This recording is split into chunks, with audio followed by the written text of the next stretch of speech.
Today we're going to be working on the fuel system for my RX-7.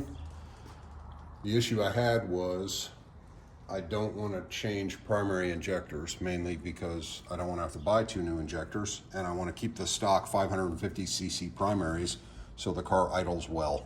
So I got the full function engineering secondary rail. I'm using ID 1700s for my secondaries, but I want to keep the primary rail, but I want to eliminate the leak prone pulse damper.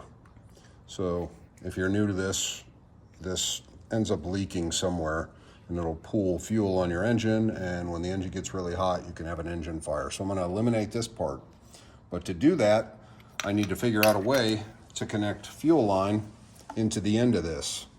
So it's just a smooth fitting in here, and some other people have eliminated this and tapped it and put a barb fitting that you can then just put the 5/16 fuel line on and run across the engine or run to the hard lines. I'm going to go just a little bit more complex than that. What I'm going to do is tap this. I'm going to put an adapter in here that goes to 6AN, and then I'm going to put a 90-degree elbow on it to one of these push lock connections. So the primary rail is going to sit down in here. It'll be tapped. The adapter is going to come out here.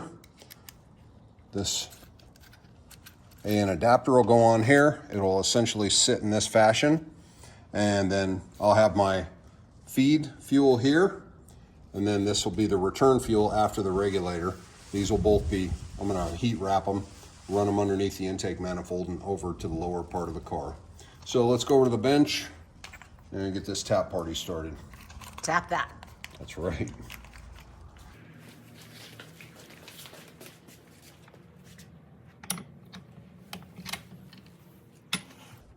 So this tap is a 1/4 NPT, 18 threads per inch, which is what this adapter is also. The nice thing about tapping this is this tap actually starts in this hole. You don't have to pre-drill the hole to a different diameter to get the tap started. And unfortunately, I don't have a tap holder that fits this shank. So this is a 10 mil socket, and I'll just use a 1/4 inch ratchet. So you want to try and get this as vertical as possible so your hole is as straight as possible before you start this.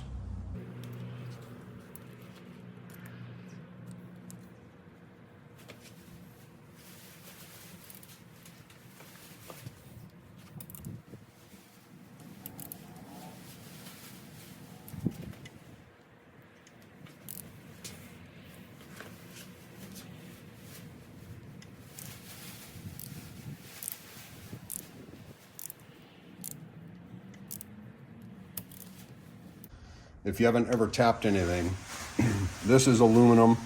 The tap is steel, so it's not such a large deal. But if you're tapping steel, obviously with a steel tap, you want to stop and back the tap up a little bit, because as it cuts, it's creating chips. So if you back it up a little bit, it'll clean the chips out of the flutes of the tap.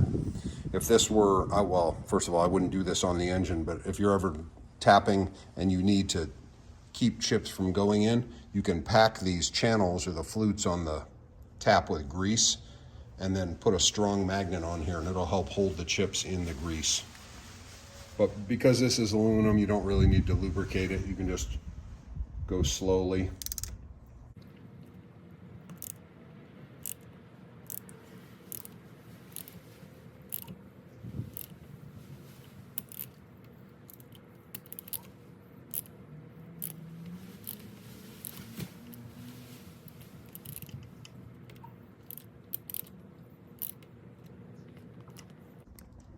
Okay, we're gonna get some lube.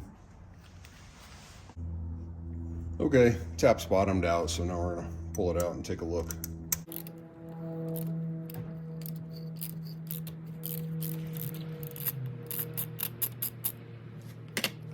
And if you look down in here, you see the rings of threads that are cut right here.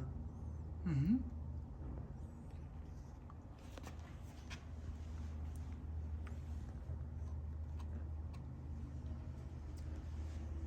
That's it for today. Keep an eye out for more.